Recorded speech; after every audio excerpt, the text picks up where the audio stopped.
إن الحمد لله نحمده ونستعينه ونستغفره ونعوذ بالله من شرور أنفسنا ومن سيئات أعمالنا من يهده الله فلا مضل له ومن يضلل فلا هادي له وأشهد أن لا إله إلا الله وحده لا شريك له وأشهد أن محمدا عبده ورسوله صلى الله عليه وعلى آله وصحبه ومن تبعهم بالإحسان إلى يوم الدين وسلم تسليما كثيرا.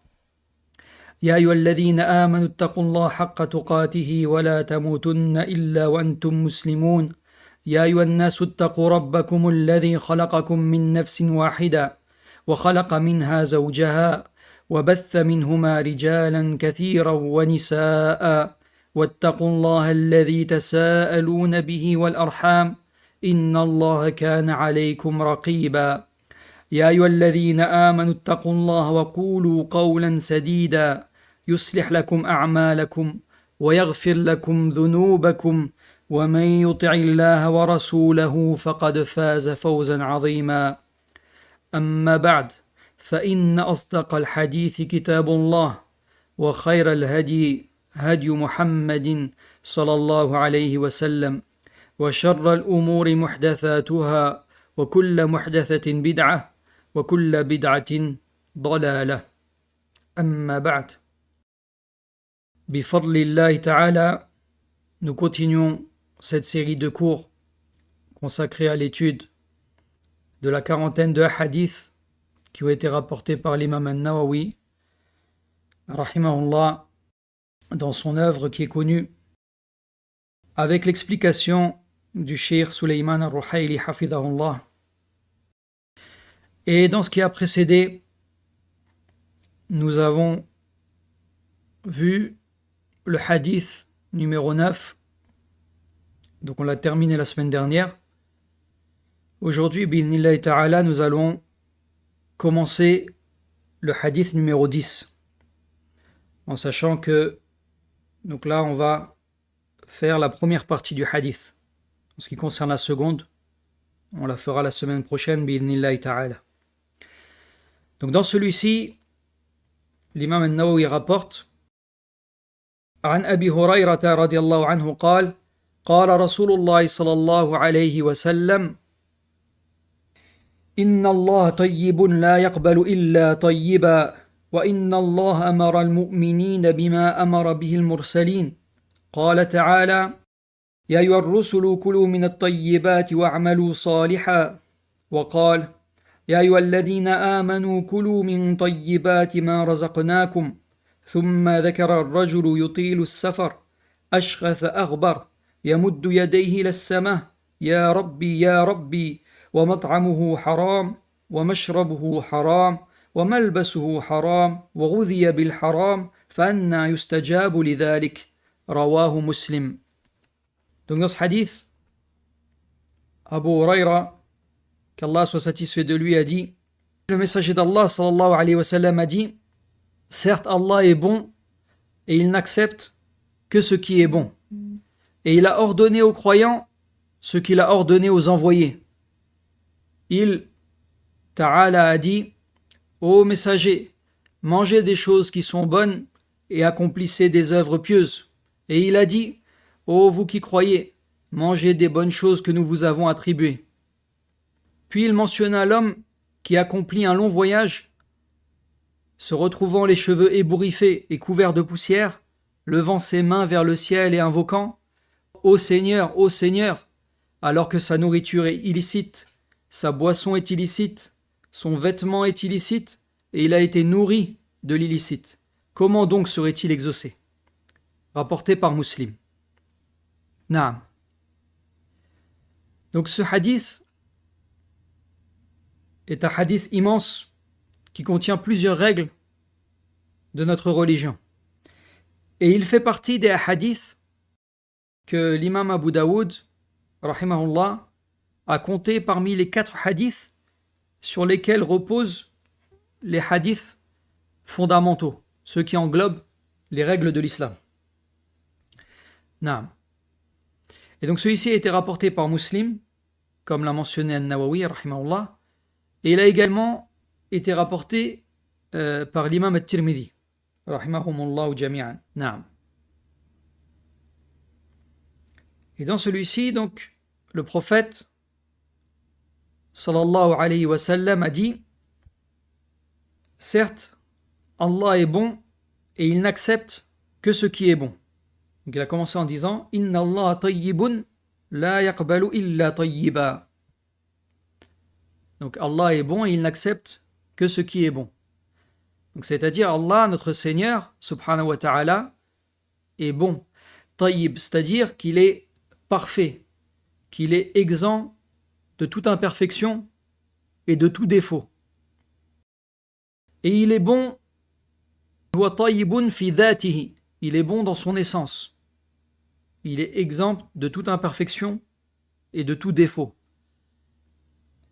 Wa huwa tayyibun fi asma'i, il est bon dans ses noms. Il possède les noms les plus beaux, qui sont exempts de toute imperfection et de tout défaut. Wa huwa tayyibun fi sifati, il est bon dans ses attributs.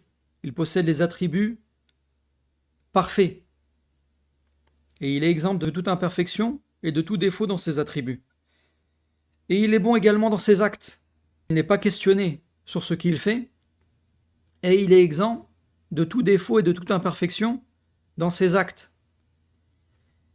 Et il est bon dans sa législation. Il est exempt de toute imperfection et de tout défaut dans sa législation. Inna Allah tayyib. Certes, Allah est bon.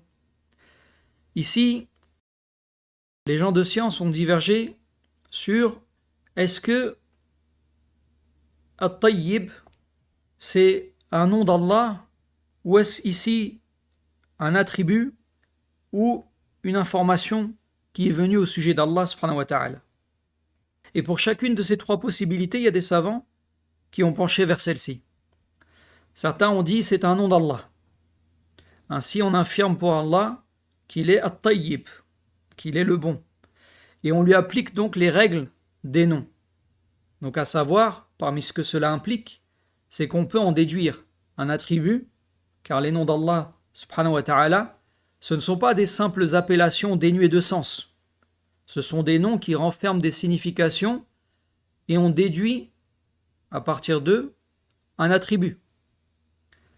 Et ça implique également du coup qu'on peut l'utiliser pour appeler Allah subhanahu wa ta'ala dans l'invocation, en disant « Oh Allah, ya at-tayyib ». Et également qu'on peut nommer un serviteur d'Allah à partir de ce nom, en l'appelant Abd at-Tayyib. Donc ça c'est ce qu'implique cette parole-là. Si on dit que c'est un nom d'Allah, ça implique cela. Et certains savants ont dit que c'est un attribut, mais ce n'est pas un nom.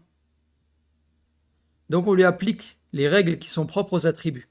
Et comme il est connu dans les règles qui sont propres aux attributs, c'est qu'on ne déduit pas un nom à partir d'un attribut. Donc on l'a vu précédemment, en ce qui concerne les noms, on peut déduire un attribut à partir d'un nom. Mais on ne fait pas le contraire. On ne peut pas déduire un nom à partir d'un attribut. Et donc on ne l'utilise pas pour appeler Allah subhanahu wa ta'ala lors de l'invocation.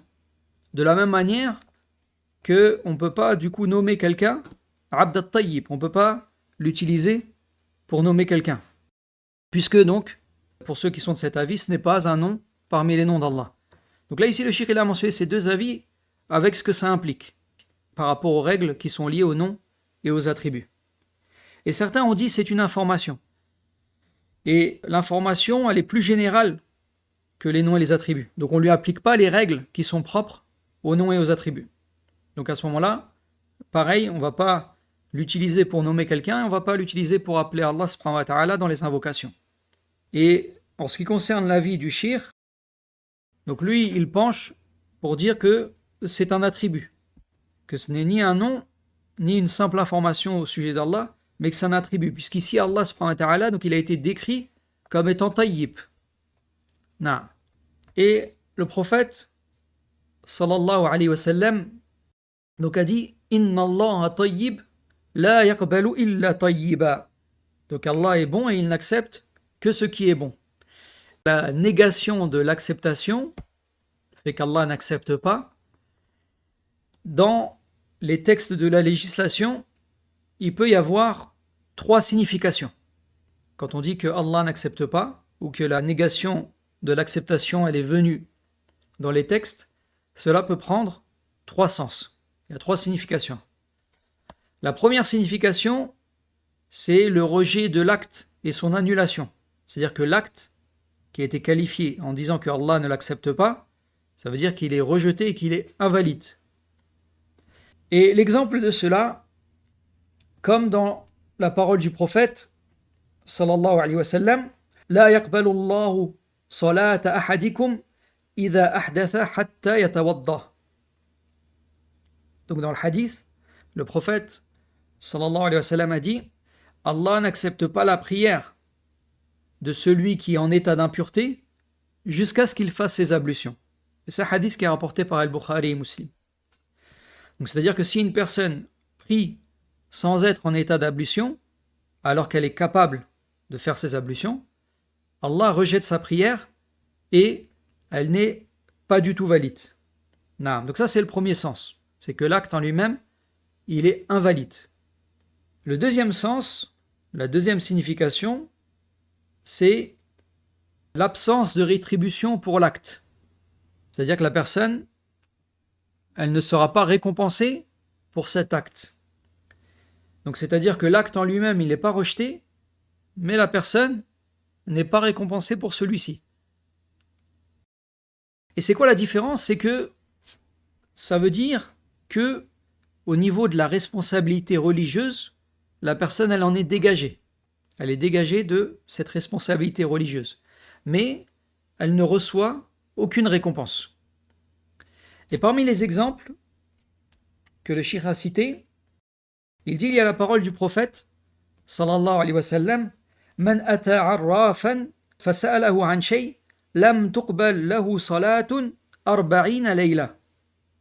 Donc dans le hadith, le prophète sallallahu alayhi wa sallam a dit, celui qui se rend auprès d'un devin et l'interroge au sujet de quelque chose, aucune de ses prières ne sera acceptée pendant 40 nuits. Et c'est un hadith qui est rapporté par Muslim. Et Al-Arraf, le devin, c'est celui qui prétend connaître les choses qui font partie de l'invisible, comme les voyants, les médiums, ou même ceux qui font les horoscopes.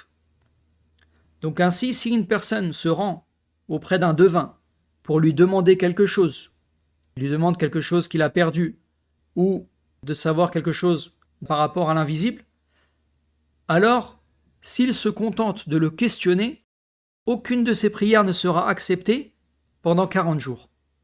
Mais s'il le croit, en affirmant qu'il connaît l'invisible, il a alors mécru en ce qui a été révélé à Muhammad sallallahu alayhi wa sallam.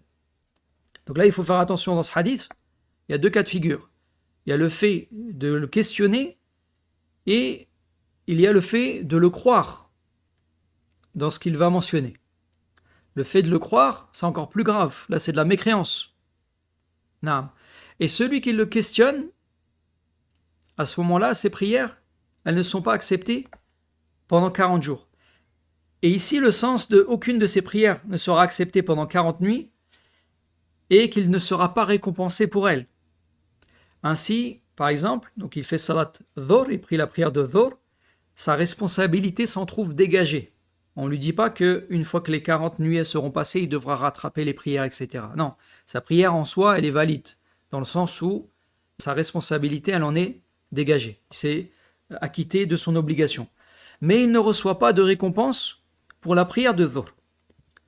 Et ainsi de suite. Pour toutes les prières qui auront lieu pendant cette période-là, il est dégagé de la responsabilité, c'est-à-dire qu'il a fait son obligation, mais il n'est pas récompensé pour celle-ci. Ensuite, le troisième sens de la négation de l'acceptation, c'est l'absence de satisfaction à l'égard de celui qui œuvre et le fait qu'Allah subhanahu wa ta'ala n'exprime pas sa fierté pour son acte.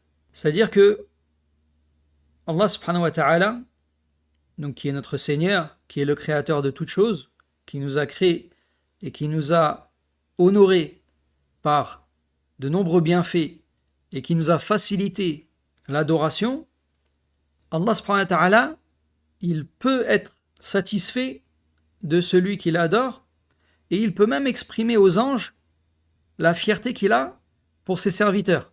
Comme c'est venu notamment dans le hadith sur le jour de Arafat, le rassemblement des pèlerins à Arafat, qu'Allah subhanahu wa ta'ala, il exprime de la fierté auprès des anges vis-à-vis des serviteurs qui sont venus pour l'adorer, qui sont venus accomplir le pèlerinage. Donc là ici, la négation de l'acceptation, elle peut avoir ce sens-là, le sens qu'Allah subhanahu wa ta'ala, il n'est pas satisfait de la personne qui a accompli cet acte. Par exemple, le cheikh il a cité cet exemple-là, il dit l'homme qui va accomplir une prière obligatoire chez lui sans excuse valable. C'est-à-dire qu'il n'a pas d'excuse valable pour ne pas aller à la mosquée. Puisque, donc c'est l'avis du cheikh et c'est l'avis de nombreux savants, c'est que l'homme, il a l'obligation d'accomplir les prières obligatoires à la mosquée. Non. Donc, si un homme, il prie une prière obligatoire, il l'accomplit chez lui sans excuse valable, alors sa prière en soi, elle est valide, elle n'est pas rejetée, et il en reçoit une récompense, mais Allah n'est pas satisfait de lui. Puisque au contraire, Allah subhanahu wa ta'ala, il est satisfait de celui qui prie à la mosquée. Donc dans ce cas, l'acte est valide, l'homme est récompensé pour celui-ci, mais c'est le troisième point qui est manquant. C'est-à-dire qu'il n'obtient pas la satisfaction d'Allah subhanahu wa ta'ala. Donc on peut dire Allah ne l'a pas accepté, dans le sens de Allah n'a pas été satisfait de celui qui accomplit cet acte. Non, mais ça fait partie des sens de la négation de l'acceptation dans la législation. Donc il y a trois sens.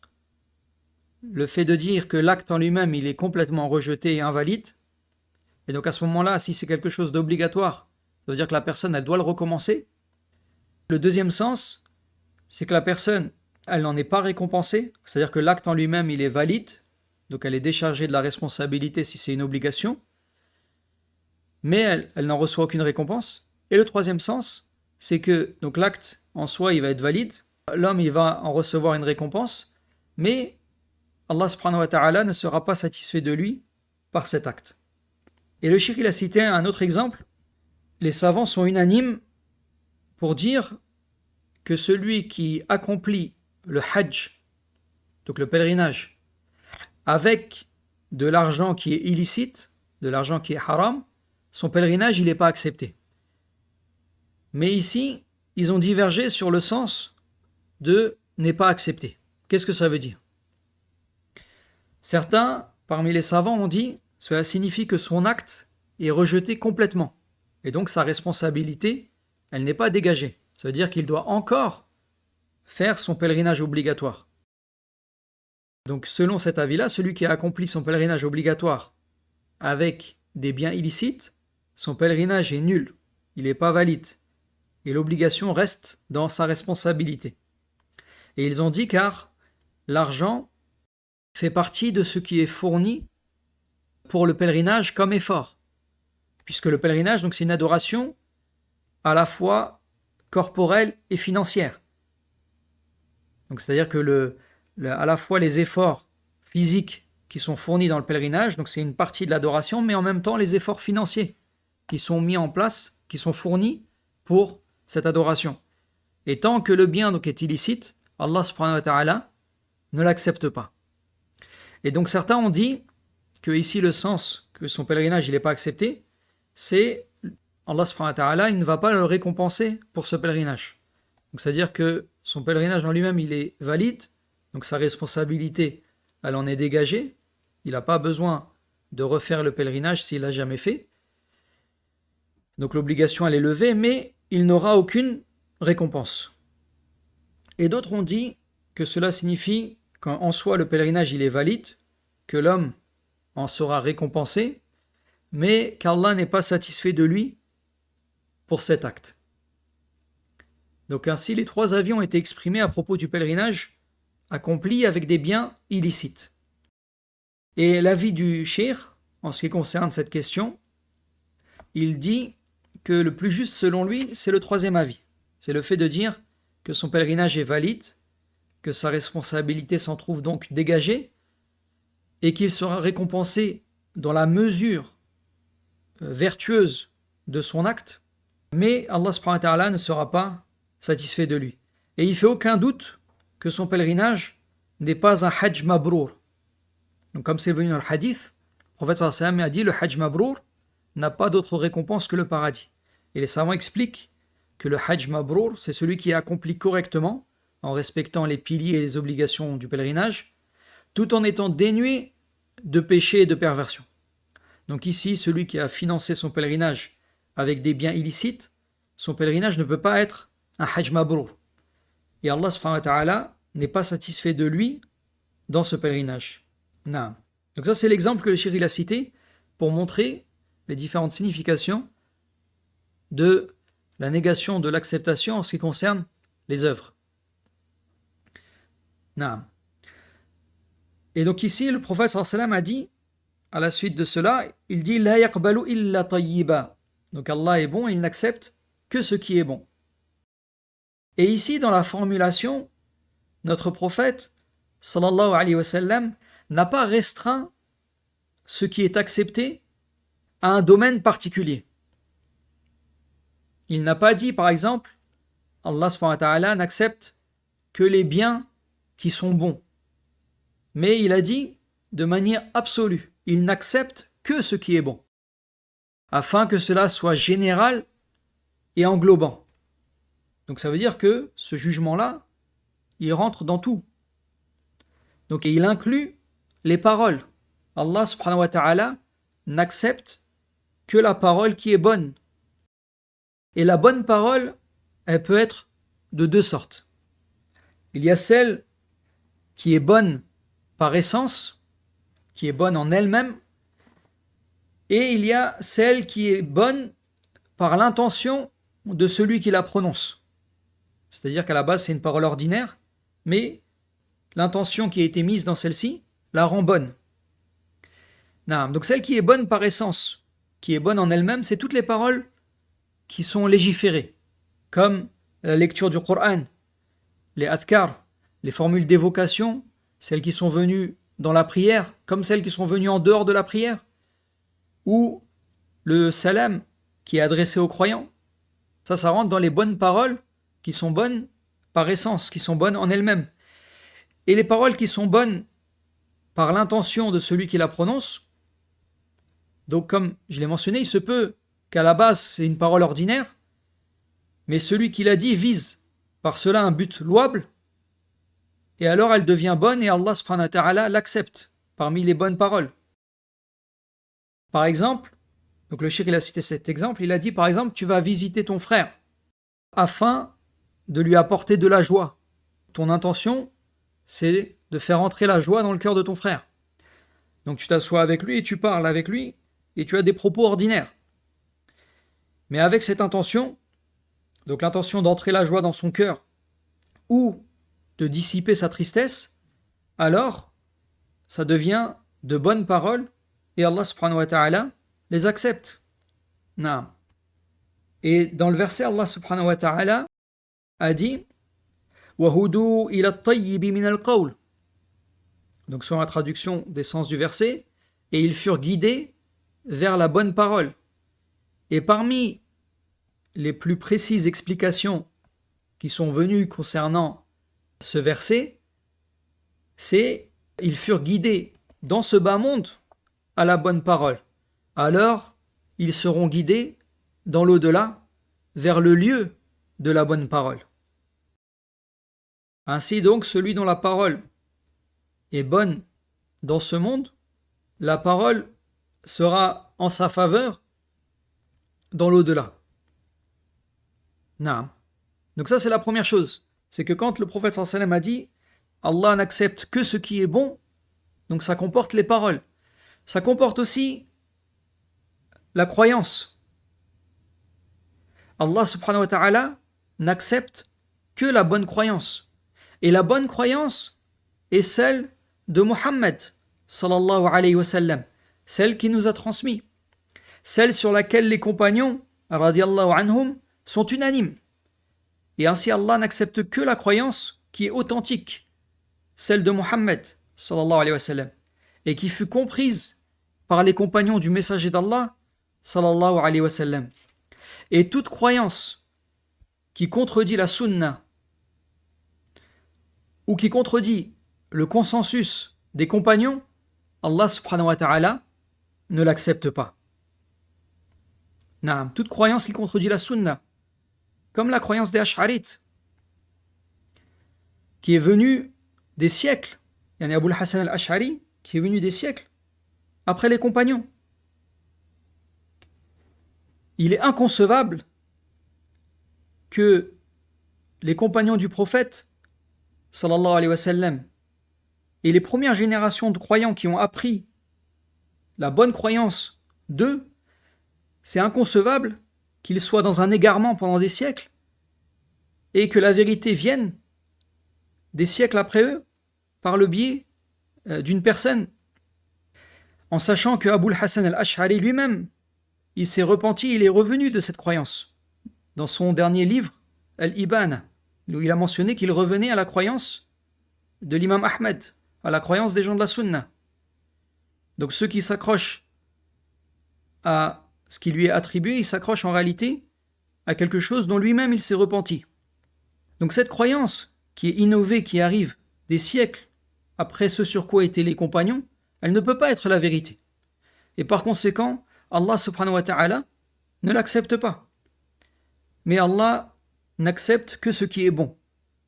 Et cela englobe, comme on l'a vu, premièrement les paroles, deuxièmement la croyance. Donc Allah subhanahu wa ta'ala n'accepte que la bonne croyance, celle avec laquelle le prophète sallallahu alayhi wa sallam est venu, celle qu'il a exposée à ses compagnons.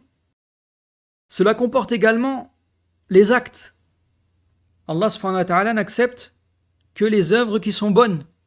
Et la bonne œuvre est celle qui a été accomplie avec sincérité pour Allah, avec l'ikhlas lillah, donc elle a été faite uniquement pour lui, en lui donnant aucun associé dans celle-ci, et en même temps elle est conforme à la voie du messager d'Allah, sallallahu alayhi wa sallam. Donc c'est les deux conditions dans les œuvres pour que l'œuvre soit considérée comme bonne et qu'Allah subhanahu wa ta'ala l'accepte. Et dans un hadith, le prophète sallallahu alayhi wa sallam a dit: Inna Allah la yaqbalu min al-amal illa ma kana lahu khalisan wa abtughiya bihi wajhu. C'est un hadith qui est rapporté par Muslim. Donc dans celui-ci, le prophète sallallahu alayhi wa sallam a dit: en vérité, Allah n'accepte parmi les œuvres que ce qui lui est sincèrement dédié et par quoi son visage est recherché. Naam. Telle est l'œuvre qu'Allah subhanahu wa ta'ala accepte, celle qui lui est vouée sincèrement. Donc le serviteur, il fait son œuvre pour Allah, il recherche la satisfaction d'Allah uniquement. Et en même temps, elle doit être en conformité avec ce que le prophète sallallahu alayhi wa sallam a indiqué dans les œuvres. Et la preuve de cela, donc, c'est le hadith qu'on a déjà vu, qui est le hadith numéro 5 de cette quarantaine de hadiths de l'imam al-Nawawi, le hadith qui est rapporté par Aïcha, radiyallahu anha, dans lequel elle rapporte que le prophète sallallahu alayhi wa sallam a dit: Man amila amalan laysa alayhi amruna fahuwa rad. Celui qui œuvre par une œuvre sur laquelle il n'y a pas notre ordre, alors elle est rejetée. Et donc ça c'est la preuve que Allah subhanahu wa ta'ala il rejette l'œuvre qui n'est pas conforme à la sunna. Donc ces deux conditions elles sont importantes. La sincérité pour Allah et que l'œuvre soit conforme à la sunna du prophète sallallahu alayhi wa sallam. Naam. Donc Allah subhanahu wa ta'ala n'accepte que ce qui est bon dans les paroles, dans la croyance, dans les actes et également dans les biens. Allah n'accepte que les biens qui sont bons.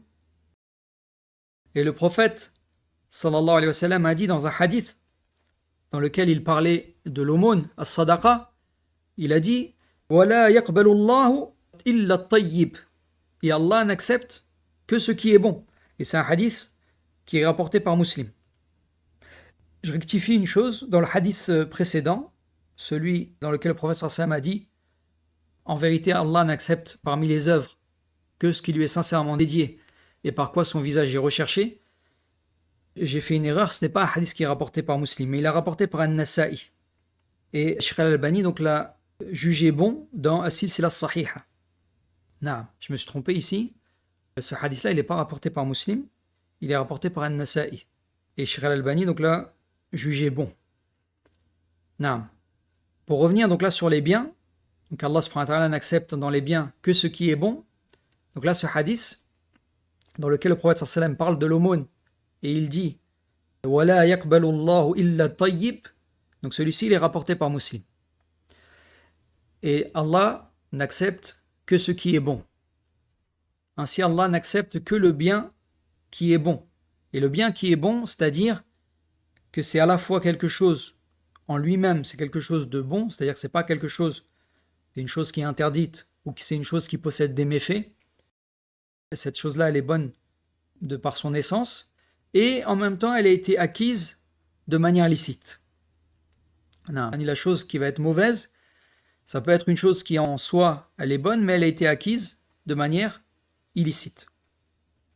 Et en ce qui concerne l'argent illicite et les biens illicites, Inch'Allah, on en parlera la semaine prochaine, plus en détail, par rapport aux caractéristiques que le prophète sallallahu alayhi wa sallam a mentionnées concernant celui dont les invocations ne sont pas acceptées. Non.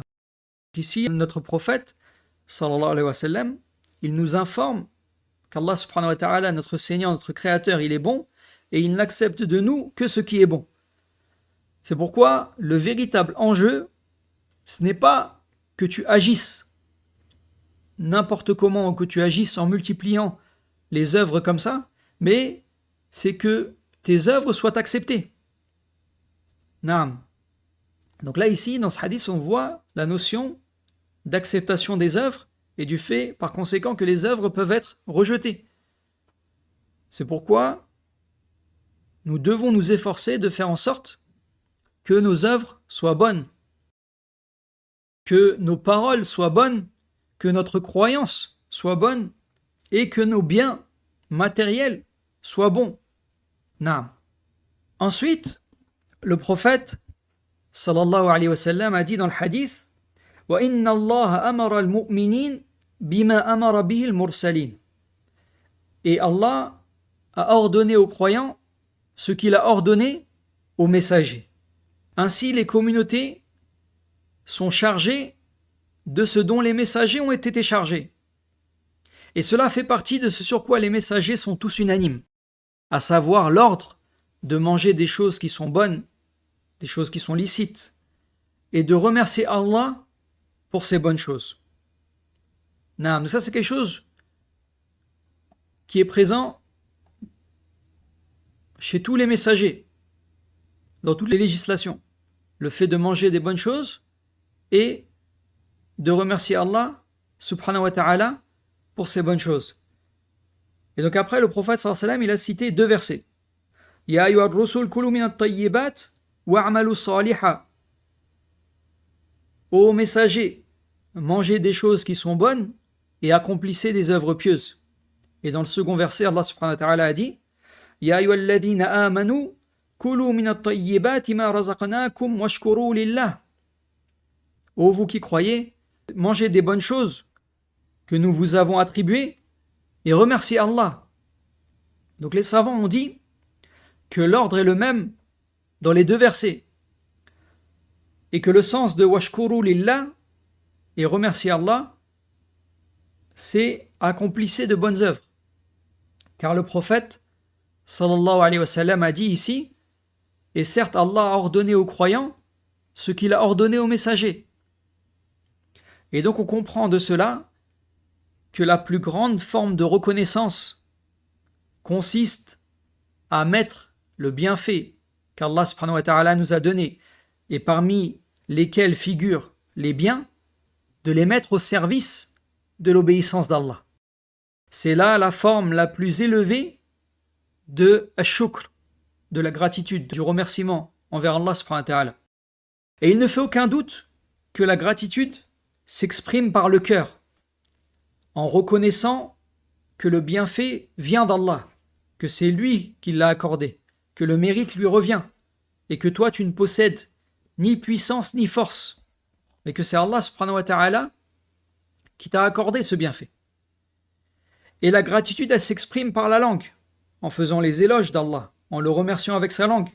Mais la plus grande forme de gratitude, celle que beaucoup de gens sont incapables d'accomplir, c'est la gratitude par les actes, c'est-à-dire de mettre les bienfaits d'Allah au service de son obéissance. Et c'est pourquoi Allah subhanahu wa ta'ala, dans le verset, il dit « I'amalu ala Daoud shukra, wa qalilun min ibadi ash-shakur » Donc selon la traduction des sens du verset, « Ô membres de la famille de Daoud, œuvrez par reconnaissance, et peu de mes serviteurs sont reconnaissants. » Ainsi, la gratitude par les actes est rare parmi les gens. Et donc il nous a été ordonné, comme il a été ordonné aux messagers, de manger des choses qui sont bonnes, des choses qui sont licites, et de veiller à ce qu'elles soient bonnes et licites. Et il nous est également demandé, il nous a été ordonné de remercier Allah pour ses bienfaits en les mettant au service des bonnes œuvres. Naam. Et donc ça, c'est le sens de ce qui était venu donc dans ces deux versets que le prophète sallallahu alayhi wa sallam a mentionnés et dans lesquels il a dit que les croyants, il leur a été ordonné la même chose qu'il a été ordonné aux messagers. Donc ce qui est voulu, c'est l'ordre de manger des choses qui sont bonnes, donc de faire attention à ce que ce soit des choses qui sont bonnes et licites, et également la reconnaissance envers Allah subhanahu wa ta'ala pour ces bonnes choses, et la reconnaissance par les actes, qui est la forme la plus élevée de reconnaissance. Naam.